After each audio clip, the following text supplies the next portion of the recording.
In dogfighting, the Pitbull dog is unbeatable. He was known for his skill and pain tolerance. This is the third part of the audiobook, The Competition Dog. The very first time I saw Zebo, he bit me, Mr. Hughes started to say. William Cable and I had come to Lonzo's house to see his dogs. Lonzo kept his dogs tethered along the sides of a narrow path, and if you gave one step the wrong way, they could catch up with you. I started to walk along of the path behind Lonzo through the dogs, and I stopped and asked him if any of the dogs could reach us. No, and they wouldn't bite, you know how, he replied. And we kept walking. We walked a few steps forward and a black dog reached the end of its chain and grabbed me by the arm. I drew back my fist and caught him in the jaw, knocking him down. That was the first time I laid eyes on Zebo. Willie Brown was there with his wife and daughter, and he and Lonzo were running a handful of dogs. They put one of Willie's dogs with Lena, who was Willie's sister. Zebo, and then they put Vindicator and Zebo together. This was a short match. The way those dogs were hurting each other, the fight didn't. It could last a long time without them killing each other. Vindicator was really punishing the Zebo's front legs, but Zebo was hurting Vindicator's nose by doing holes in its muzzle the size of my little finger, and blood was seeping through every side. Vindicator was Lonzo's favorite, but I asked Willie particularly what dog he liked better, and he said he had seen both of them fighting before and he liked it better. From Zebo. I liked the dog a lot, but I didn't buy Zebo that day. I came back 2 months later, and Lonzo had placed Zebo with a dog that weighed over 85 pounds, I believe his shoulder had been really damaged. Mrs. Hughes added, his leg was kind of hanging down, it looked like it was close to being ripped off. I bought Zebo and brought him home. William Cable took him to his vet and his shoulder was reconstructed. The cost of surgery was $75, which was a lot of money at that time. Lonzo sold me Zebo in time. I paid him big money 1 month, then another. So much the following month until he was all paid off. He even led people to believe that I still owed him for Zebo, but I paid him every penny. On a date. Later I went back and bought 4 more female Lonzo puppies, daughters of Mike and Angie, and I paid for those on time, too, but I held back $20 of back on each puppy when I paid him because Willie Brown had told me that I would never see their papers, that Lonzo wouldn't spend the money to send them, and this is which is the story of the $80 I owe Lonzo Pratt. Out of the 5 dogs I bought from Lonzo, I got 3 really good ones, I gave them to him. An extra for that. Every time you buy 5 dogs from one man you get more. He'll probably get 5 moloids instead of 3 good dogs. Lonely one. 2, and another bitch who was very violent died in a kennel fight. Of the 2 that didn't work out, one got cold and the other loser fought 15 minutes and gave up. After his shoulder was all healed, I brought Zebo. His first fight was very easy. The dispute was against the dog of a friend of mine, with whom I worked with, and the dog was 40 pounds. The dog he brought had actually about 35 pounds, but he was weighing 40 pounds, and Zebo killed him in 17 minutes. Bob Finley had a 2-time champion dog named Pete, and we challenged at 42 pounds. Pete had won his fights at a higher weight, and Zebo. He came in with 41 3/4, which was also heavy for him. He was a good dog, fierce and tough, strong, otherwise he would be in trouble. Zebo killed Pete in 26 minutes. His next fight was with a dog of my friend from the service again, and that was a pretty good fight, but Zebo won in about 30 minutes and that dog died, too. His dog was violent and would dominate at the end of the fight if he could. I don't think that man messed with any other bulldogs after that. He went to the police out of the blue, still is if he hasn't retired, and I don't know if he's a sheriff's deputy or something. He's on top of the law.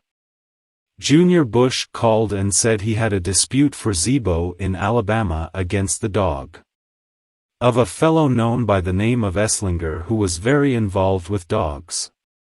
In that time, we released them, and when that fellow saw what was happening, I noticed that he seemed to like what he saw.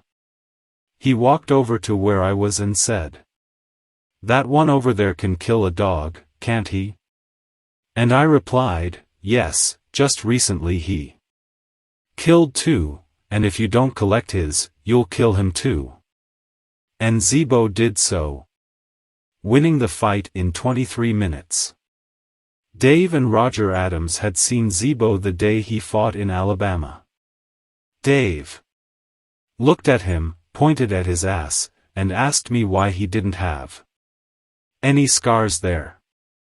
I replied, "As far as I know, no dog has managed to bite him in that place." He called me after that dispute, wanting to buy Zebo and me. I told him I didn't want to sell the dog. He made me an offer, and I made him one counter-proposal that I thought he would never pay for the dog, and that was the end of the conversation. I was having breakfast the next morning when I looked out the window to see Dave Adams' car drive into my backyard. He had come to fetch Zebo. He wanted to pull Zebo off the chain himself. A few moments later I saw him fleeing Zebo's house. The dog had nearly bitten him and was chasing him. I had then getting Zebo into your car by yourself. They hadn't brought a box or crate with them, and when they got out Zebo was running in the front seat between them, looking out the window. I was wondering if during the time it would take them to get to Ohio they would have their faces intact. Mr. Hughes shakes his head, laughing, and continues, "They challenged him with that dog from the Greaser, which I believe was a 4-time champion, and there was a good story behind it. Addition, each side trying to organize the other side. I wanted to see the dispute, but my car broke down somewhere in Virginia, so I just turned around and drove home. At about 3 in the morning, the phone rang, and it was Dave Adams. I thought Zebo had given up and fled the ring, and he must have been really mad at me, to call at that time. He said, 'You'll never believe what old Zebo did.' And before so he could say something I told him, 'Well, I like him, so just send him back to me if you don't want him.' The reason he called was to tell me that Zebo had gone up 3 pounds and won in less than 2 hours. Then it was when Dave Adams' son got wounded, and Zebo really bit that boy. I saw his face and I could see that Zebo bit him for real, and he sold Zebo to a guy named Johnson. I believe that Zebo won 2 more after that, one against his nephew, son of Cush, in 18 minutes. Zebo was the fiercest dog I'd ever seen, and he liked to bite in the chest. Since he took the chest, no one took him out, and if he did, he would be so weak with the injuries that he could no longer do anything else. When a dog was falling, Zebo Would take the front legs and shake them so hard that the dog would not even touch the floor. He could adopt any style a dog had, if a dog fought with its mouth. He could not hold out for long, as Zebo bit so hard that the dog ran away. The bite real quick and try something different. When I picked him up, Zebo's teeth were worn and flat, but his canines were as long and thick as my little finger to the second knuckle, and I'm not exaggerating. He killed a dog, and not a drop of blood came out. I don't remember. See a lot of blood in any of his fights. I don't think there was much competition in the dispute with the greaser, since it didn't have more than a small advantage. Weight on Zebo. They say he survived and was retired for selection, and maybe he was, but I never heard anyone else talk about him, or anything else. His puppy. Zebo bit, he would bite you or he would bite a stranger. Not all the time, there was times he got friendly as a puppy. But if you walked up to him and his eyes became round and wide, the only way to avoid being bitten was to go away from him fast. When he bit, he didn't just chew and release. He bit like he would a dog, gripping and shaking. A big boy from South Carolina once came here to see the dogs with some friends. I think he weighed about 250 pounds, big, whole muscles, you know. We started looking at the bulldogs, and he went straight to Zebo. Before that we had him trapped outside in the old apple tree. I said to him, "No. Touch that dog, he will bite you." He replied, "I've trained dogs all my life, and there isn't a dog in the world I can't train. Domesticate." And I said to him, "Well, you can't tame that one."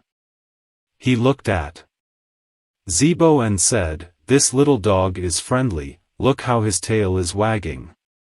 I said, "He's just anticipating how much he's going to enjoy biting you." Me and the other guys walked up the hill to see the other dogs, and we didn't. We didn't go 10 feet before I heard that kid screaming. He was holding his arm up, and Zebo was hanging off him, shaking. I had to get one stick to drive him away. I don't believe there was any way to keep that boy, great as he was, safe from Zebo, and in the end Zebo got him.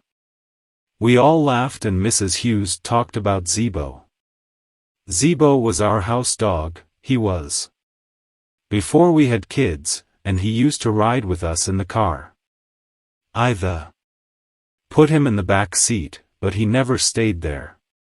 He jumped into the front seat and he'd sit next to me, looking out the window and snapping his jaws, you know, like they do when they are excited or nervous.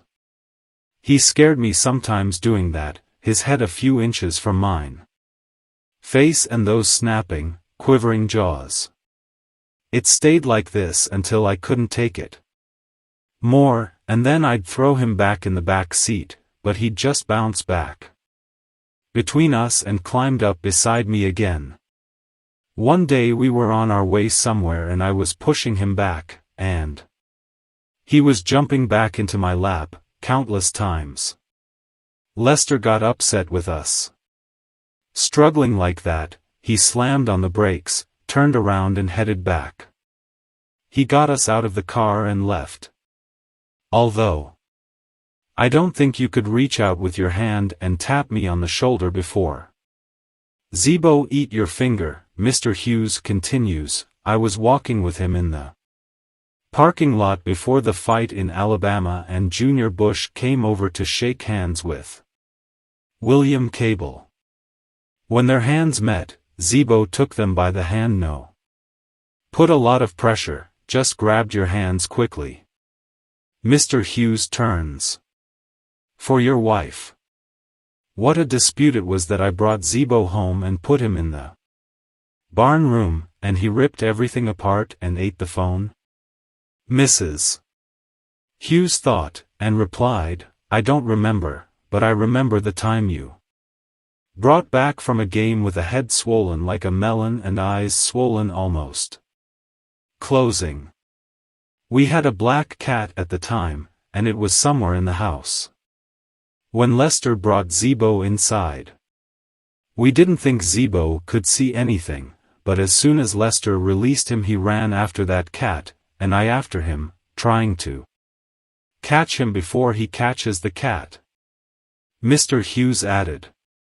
Again our group was returning from a match with Zebo. Everyone except the driver slept, and we had let Zebo loose thinking he was so hurt that he would rest.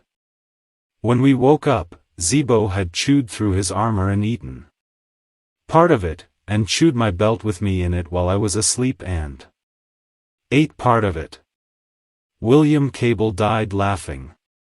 He thought it was really funny until he took a look at his sweater to wear.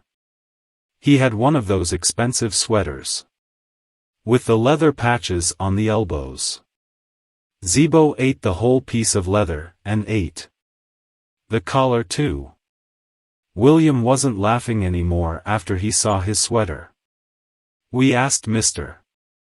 Hughes what Zebo produced while he had it, and why.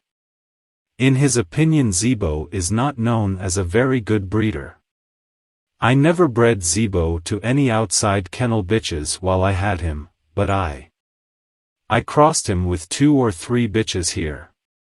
I crossed him with a Bruce King bitch and we got some good results.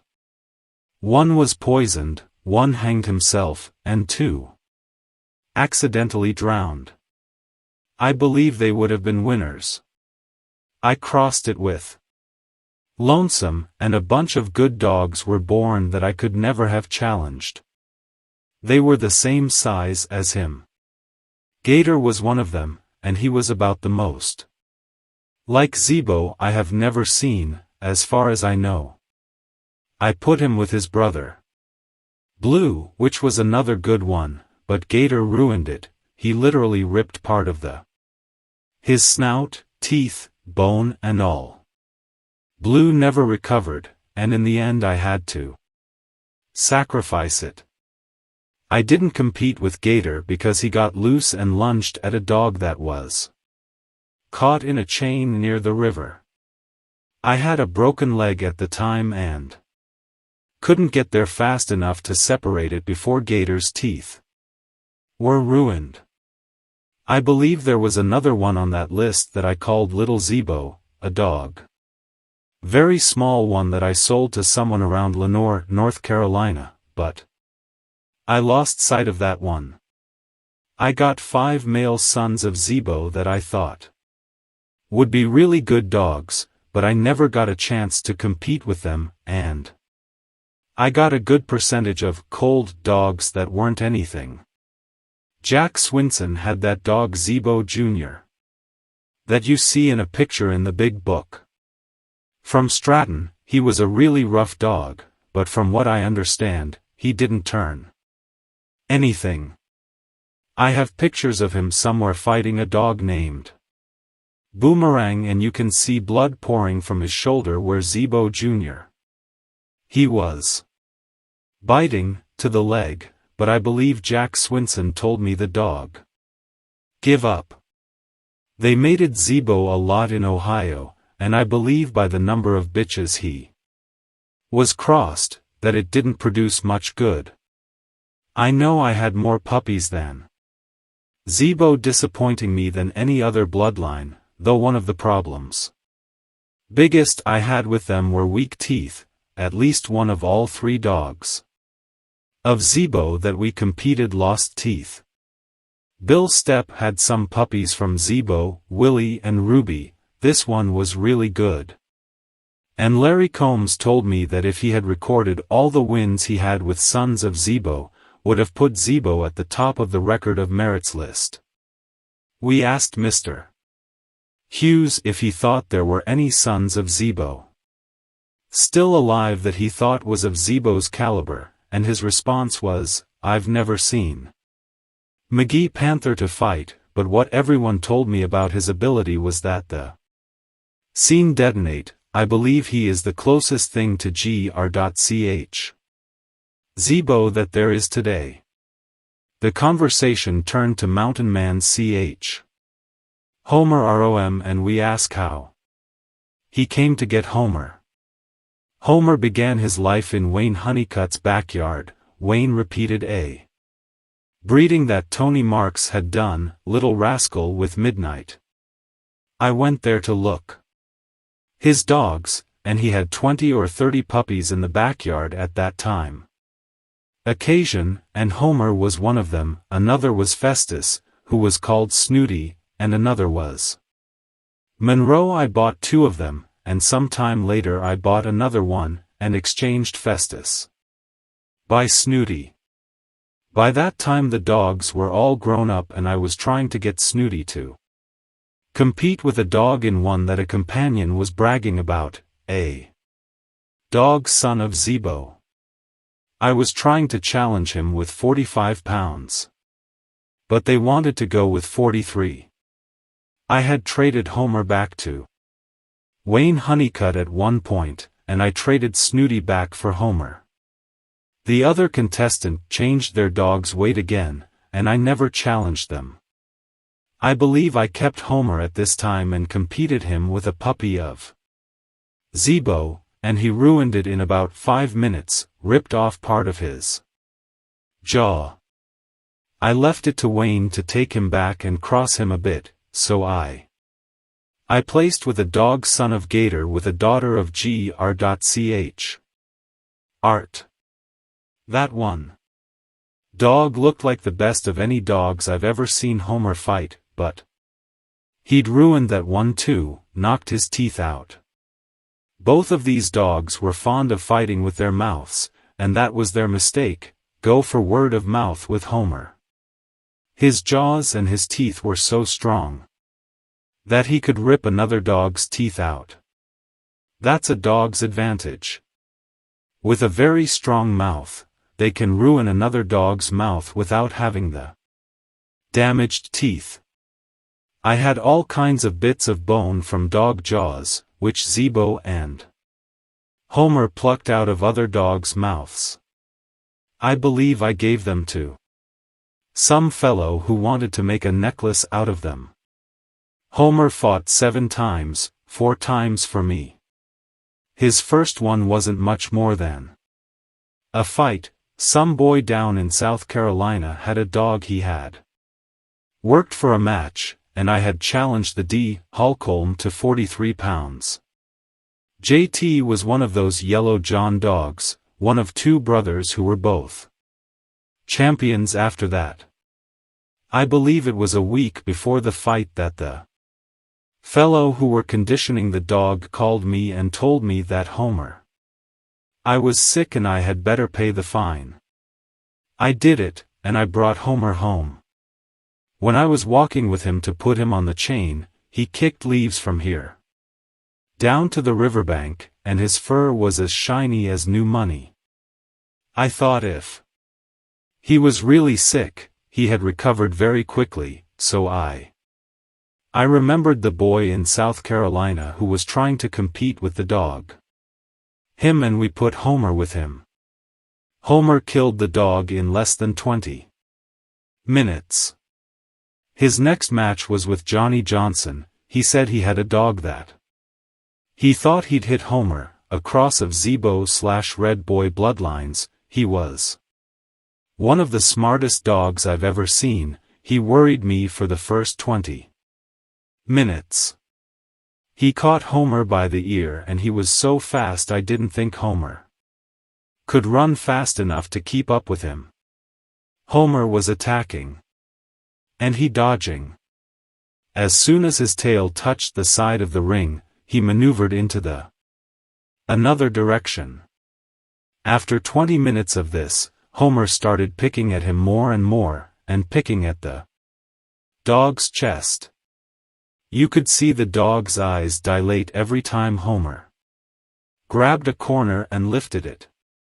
One of the Indians there owned the dog, and it was his family's pet. I told him, "He's killing your dog." Johnny laughed and told you, "He's just waiting for you to get the dog because he's afraid of losing this fight." So I said, "That's your choice, boy, let him go." I believe it lasted 58 minutes, their dog could fight no more, and died shortly after. He won one between that match and the next. He never received any credit. I left it to Ken Murray to take him and get him ready for a dog that he had beaten one of his brothers. Ken called a few weeks later and said, "We're going to have to pay a fine. Homer chased a chicken through a plate glass window and he cut off the whole head." I was suspecting that Homer didn't go through any glass doors, especially when he offered to pay the fine for me. Approximately 1 year. Then one of his friends had a loss with him and called me. He told me that one of Ken's friends had a dog there that they were grooming for a match and he thought the dog might hit Homer. Ken challenged him with the dog with an $800 bet and he killed the dog in 18 or 20 minutes. His next match, the name of the guy who made the match was Hensley, I believe, but it was Larry Jarrett and Irish Jerry who came, with their dog called Bar Room. He was a good dog, he never got ahead of Homer, but he put up a fight. Just back for an hour. I told them if they collected their dog, I would buy it and they said they'd get it in about 5 more minutes. They waited a long time, the dog tried to attack and fell. I got Bar Room myself and tried to see if he could take it. He started and crashed again.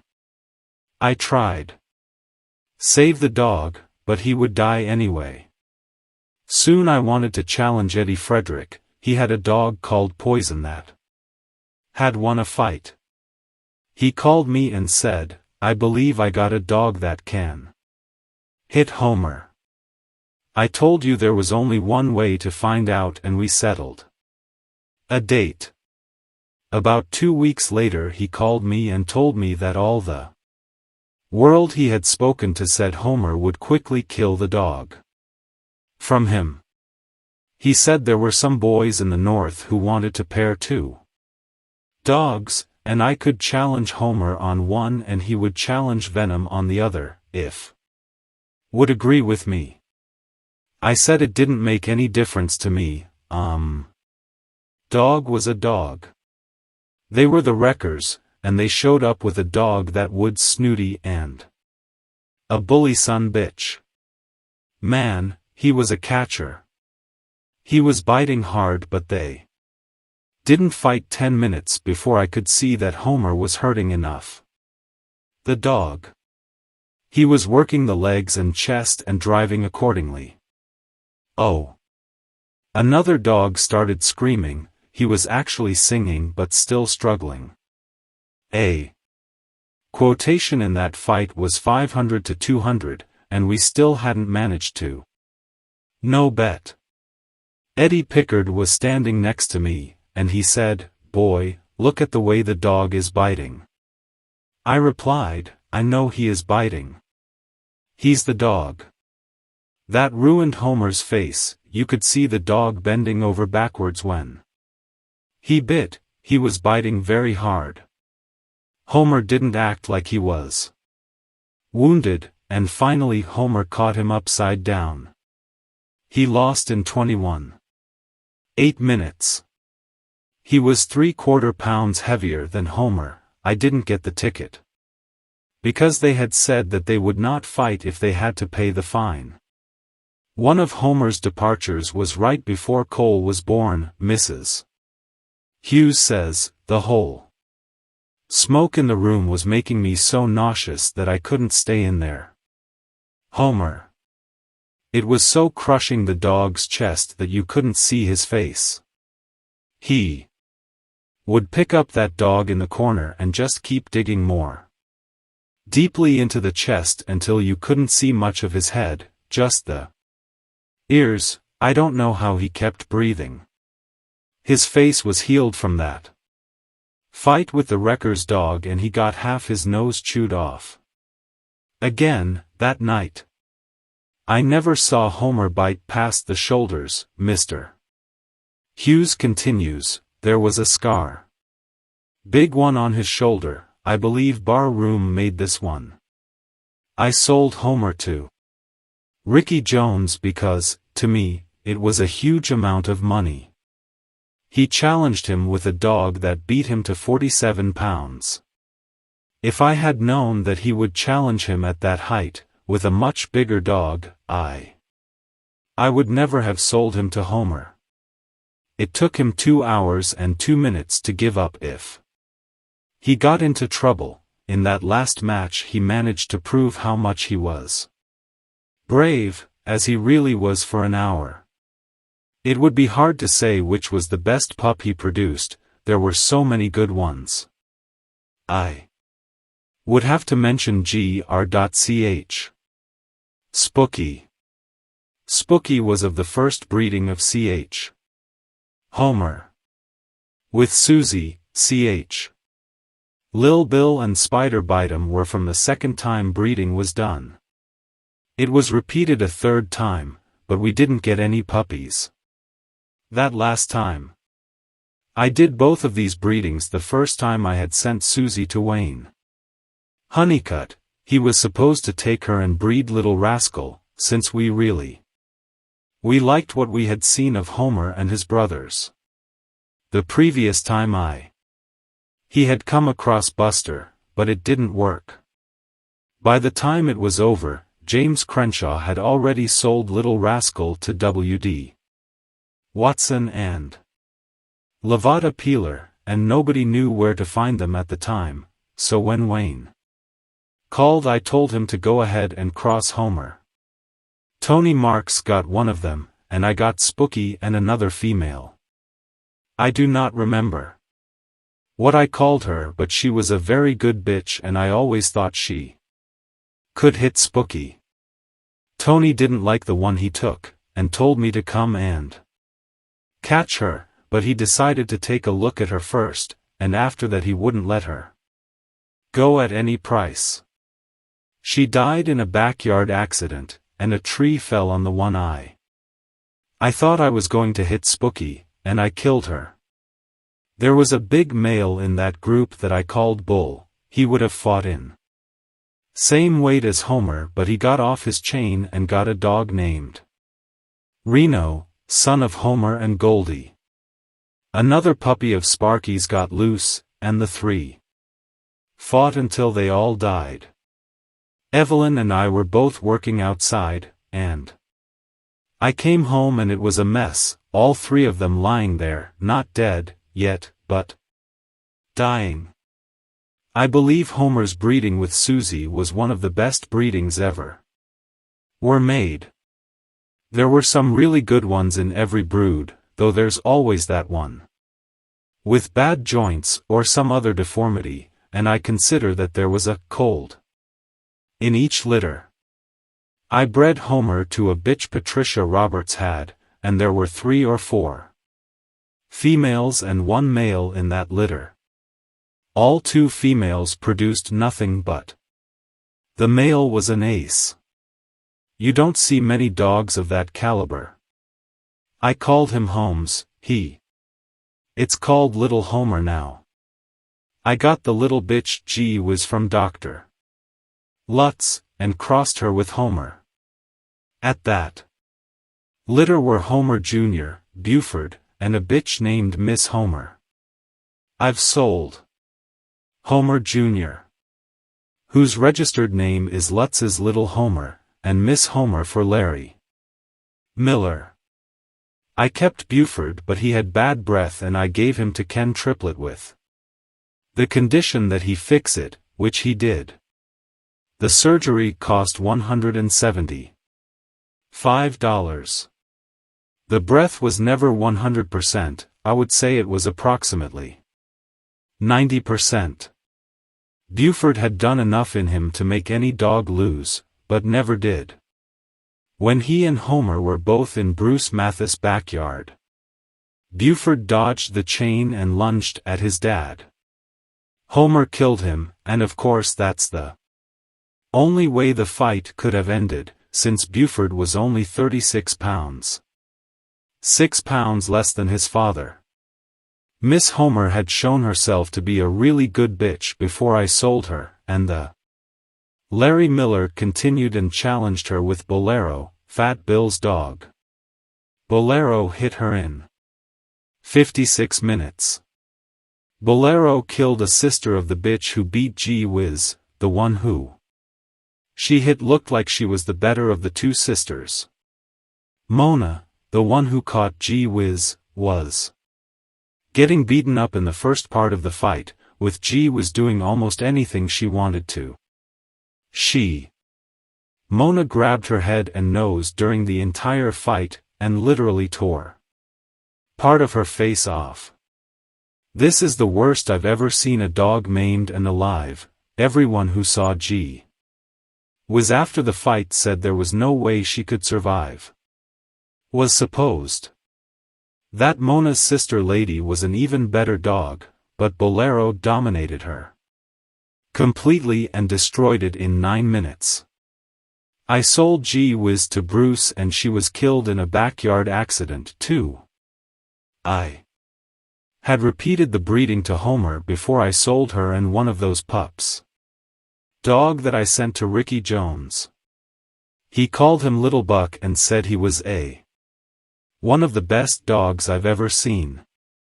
He won 2 or 3, beat Ch. Toad and died after the fight. Someone else had a male from that litter who hanged himself on his leash, and Bruce shot what he had, never started to fight. Dr. Lutz got a couple of them, but I was never told what happened to them. I did the breeding that produced Gr.ch. Shady Lady, she was one of 2 pups. Dog that I sent to Ricky Jones. I kept Elwood, her brother, but later I switched to a Homer and Amanda puppy because his jaw was curved. Oh. Puppy I traded him for died after only 2 weeks, and the next time I saw Elwood was when he was all grown up and ready to fight. The mouth. His had straightened out after he grew up, I believe. He is a good game dog who has been tested sorely, however he has nowhere near his sister's ability his Shady Lady has. I've never seen him fight, but from what I hear she's one of the best. Not all of that litter fared well. About half of them are cold. Like stone, they would not fight and will not fight, not even to defend themselves. It just shows that you can never tell which puppies are going to be good. I wish there was one mode, I would have kept the Shady Lady. If all the puppies in a litter look strong and healthy, I just pick either one and hope for the best. Chapter 3. Miss Rufus. Usually when we write a story about a dog, it's a dog that is important to our backyard, or a dog that made a name big to yourself somehow. The following story is about a female dog who we don't even own it anymore, and there are no descendants of hers in the yard. However, many people have asked us what happened to her and we think that her story would be interesting to tell. Wildside's Miss Rufus was brought to me by Babi Balliol just after Thanksgiving. A few years ago, I had traded him a puppy born from a breeding I had done with Garner's Lever Red for a puppy of his bitch Chrissy, who had been bred to her father, Hargrove's Rufus. Rufus was a dog from Midnight Cowboy who won 6 or 7 and was an absolute wreck. He had crossed with Laverne de Stutner, a daughter of Hughes Gator, to produce Chrissy and Her littermates. Chrissy lost her only match to Pain Ch. Slinky. In 1 hour and 23 minutes and was awarded the most courageous of the show. The puppy he brought was a little black puppy, nice legs, funny. I named her Miss Rufus. 3 days later I went out to feed the dogs and found her hiding in her barrel, depressed and slow. On the way to the vet she threw up and had diarrhea of blood on the seat and floor of the car. The vet, when looking at her, said it was coronavirus. However, we believe that it was parvovirus. It was too intense to be corona. Anyway, Miss Rufus spent almost a month at the vet. She wouldn't stop with the diarrhea. When I brought her home, finally, she wasn't much more than a skeleton, and everyone said that I should have destroyed it. She was fidgety like a rocket from a very young age. When she was 8 months old we carried Garner's Ronnie over to her, and Miss Rufus reached down on the chain and grabbed it before Ronnie had a chance to bite her. She was the first puppy I saw you do this. She came into heat and we decided to breed her to the old Amos Jr. But when we took her to him, she freaked out.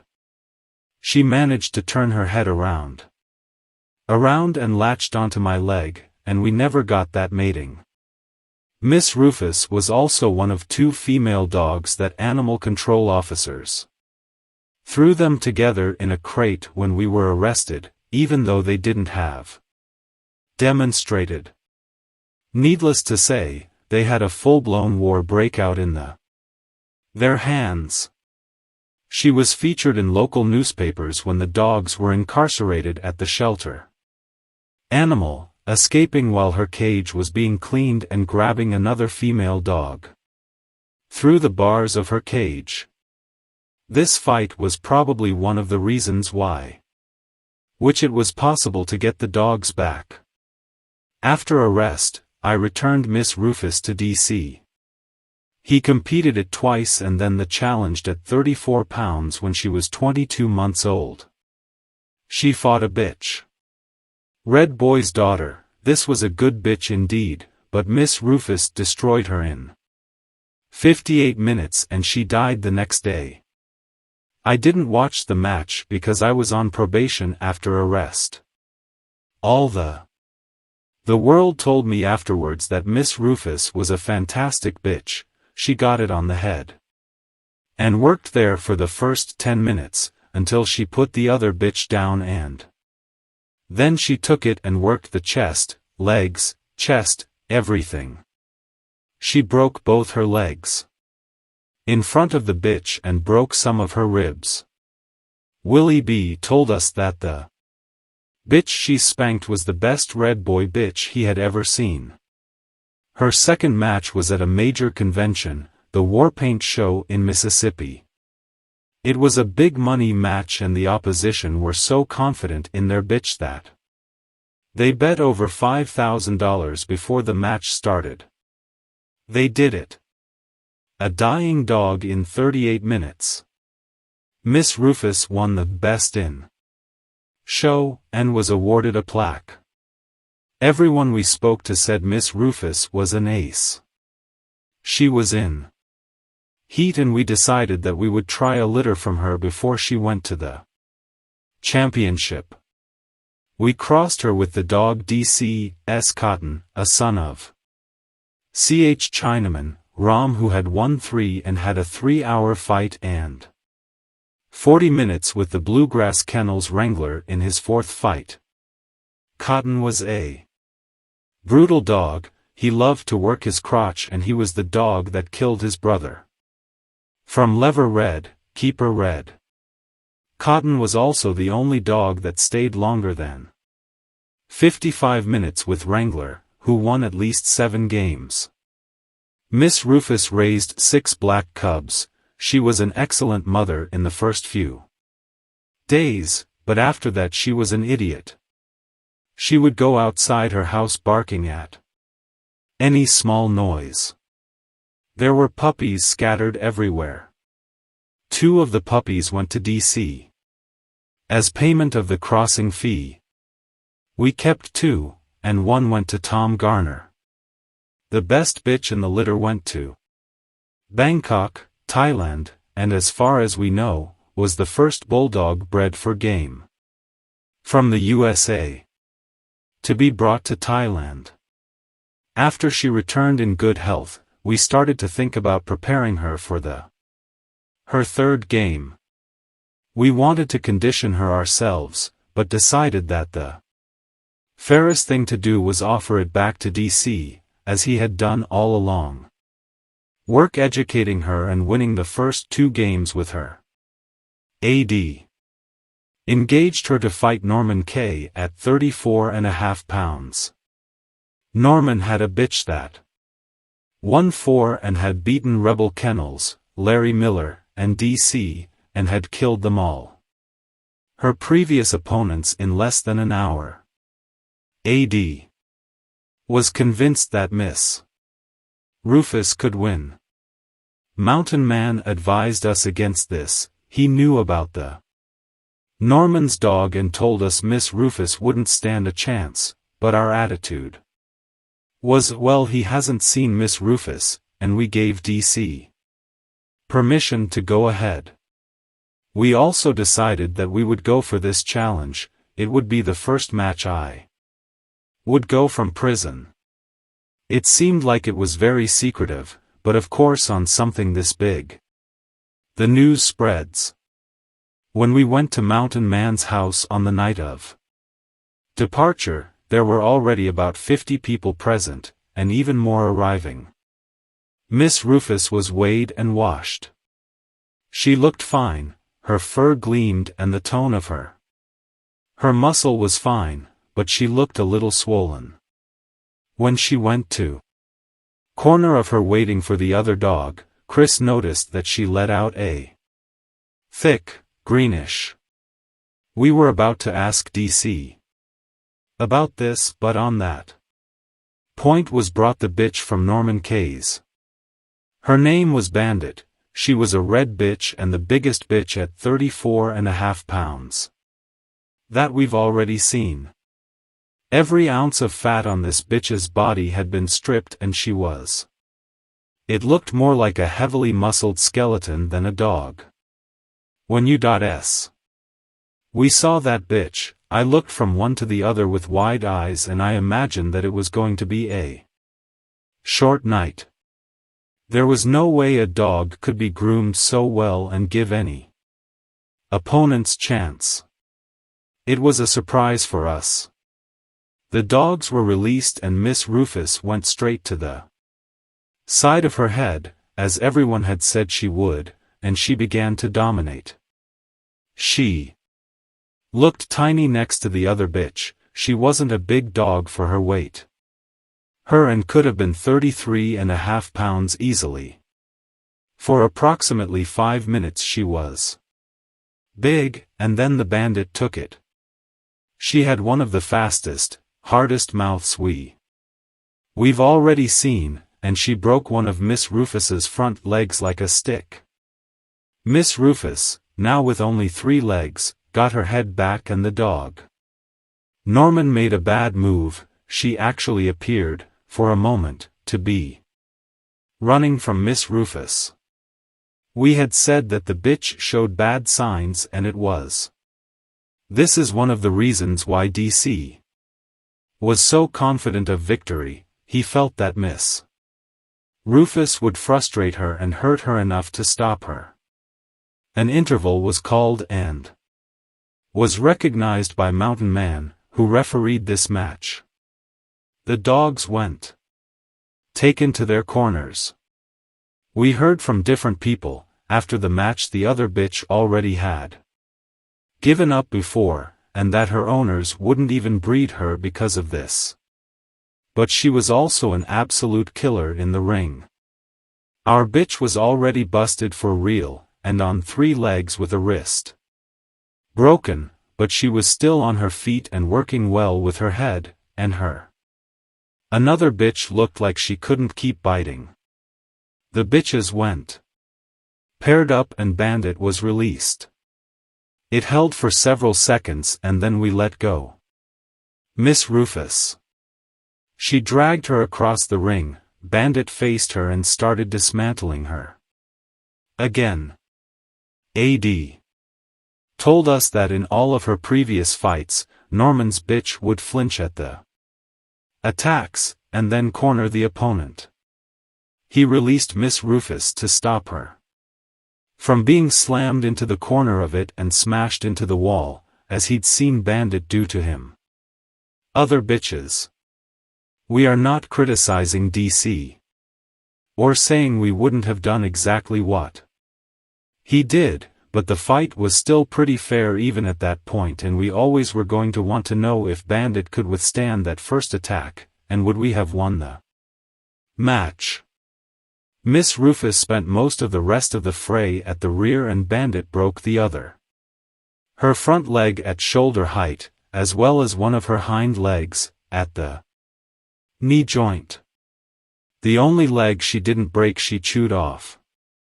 She had scalped Miss Rufus literally and had torn a large piece of skin off her top of her head, next to her ear. Miss Rufus attacked with one leg short, so with two legs short. She took no breaks. Bandit dodged her every attack, but not nearly as much as in the past. First strike. She was ahead and she knew it. When she faced Miss Rufus, she tried to stand on her side and hold her by the ear, but she was too damaged. We didn't collect it, and we really can't say why. Maybe we still. We were expecting Bandit to fold in one of her, highly unlikely at this point, or perhaps we were mesmerized by what was happening. At one point, just before her last scratch, she looked right up at us as if to say, "Get me the hell out of here." We knew then that there was no way we were going to win this match. When they got a handle, we talked with DC in the corner and he agreed to pick her up if she made her scratch. At the half-hour mark our dog was no longer trying to fight and Bandit made her wail and sing. After a certain point, just before the last attack, she seemed look at us as if to say, "Get me out of this hell here." We knew then that there was no way to win this match. When they asked for a break, we spoke with DC in the corner and he agreed to pick her up if she made the last attack. When he lifted her up and stood in front of her, she was limp in his arms. She was in shock, although she was going into shock, she was just physically destroyed. When the mountain man said, "Let your dog go," he did, and she landed on its side, flopped around a bit like a fish out of water, then she remained there and received count. At a certain point, while the count was going on, DC slapped her face to try to get her attention, and she bit his hand. The game was over. Norman's Bandit was the victor in 44 minutes. At this moment, people fell from the wall of the ring to congratulate the winners, settle bets, and everything in between. Bandit's keeper was cleaning her in her corner and DC just left Miss Rufus where she was lying. Only half of the people present were aware of what happened right away. After, we weren't seeing it ourselves, until we heard someone shout to AD. Hold his dog. Miss Rufus had used the ring wall to sustain and had staggered across the pit to Bandit's corner. She was in the middle of way when DC grabbed her. We asked Mountain Man what he thought after the match and he told us. Said that many good bitches would have run away by jumping the wall around the mark of 10 minutes against Norman's bitch. He said if we didn't want Miss Rufus, he'd get her for him in a minute. Tom G worked on it with us that night and we managed to stabilize it. There was more of that smelly greenish pus. She clearly had some kind of infection. At the Saturday morning we managed to get her to drink some soup and have a bowel movement, and we thought we were out of the woods, but by Sunday she was throwing up and disquietingly weak. We took a risk by taking her to the vet, and made up a story about someone who had given us that dog. He surely knew we were lying, but he agreed to meet us at his clinic. After examining her, he said, "Hell, this little bitch was deadly sick. Sick before catching. She had a bad uterine infection, so bad that her systems from her were being defiled by her. Her abdomen was distended because her uterus was swollen with gas from the infection. He wanted to remove the ovaries. But we persuaded him to try to treat the infection without removing the ovaries. He agreed, at least for a few days, because she was so ill at the time that it was doubtful she would survive the surgery. Anyway, she got out of trouble. Her legs healed better than we thought, but it was never the same. She was a super athletic little dog, although maybe just slightly on the bone side, with long, straight front legs. Now she looks like with something someone put together in a hurry from a kit without looking at the instructions. The infection. It was still there even after a month of medication, and we repeated several trips to the vet for probes and antibiotics in her uterus. Never healed for good, and we were skeptical if she could have puppies again. Miss Rufus was not the same dog on the day of that match as she was on the first two, and there's no doubt that the infection had a part in what happened. He would be really easy to make excuses and say, if she hadn't been sick, she would have hit that bitch, but the truth is, we don't know if she could have hit that bitch in the best day of her life. We knew this bitch had killed 4 dogs before Miss Rufus. For what we know of competitiveness, we would have to say that Miss Rufus was competitive according to what she showed that day. She got up and chased another after the count was over, and since she was so sick on the day of fight, we gave him the benefit of the doubt. At the time, we felt that she was indeed a game dog, but in the meantime we still wouldn't call her a mongrel. We've seen a lot of dogs since then. Would have done what she did without a whimper, thinking they were winning until the end of the fight. That's what real competitiveness means. Of course we do too. We saw several who, as the mountain man said, would have jumped over the wall in 10 minutes. The fact is, Miss Rufus was mentally as well as physically ruined that day. Departure, and she was never really the same after she recovered. We negotiated with Mountain Man a few months later, and she was challenged again. Against a good bitch. When that bitch slammed into Miss Rufus, it felt like someone kicking bowling pins. She broke her shoulder again almost immediately, and Miss Rufus was out of control from the start, and she hasn't recovered more. They ended the fight quickly, and Miss Rufus was struggling in the arms of Mountain Man to go back to the other dog, but she didn't even look the same dog that we had seen before that third game. Mountain Man finally sold Miss Rufus to a guy in the north, so we know she is alive, and Wellen has produced several litters among which she was at least one winner, as well as some future dogs. Although we don't think that she would have a place in our kennel, she is a well-bred dog that has shown to be quite good, and would still be able to produce some good offspring. That was the third part of the audiobook. The Competition Dog. Sign up so you don't miss the fourth part. God bless you all. I went.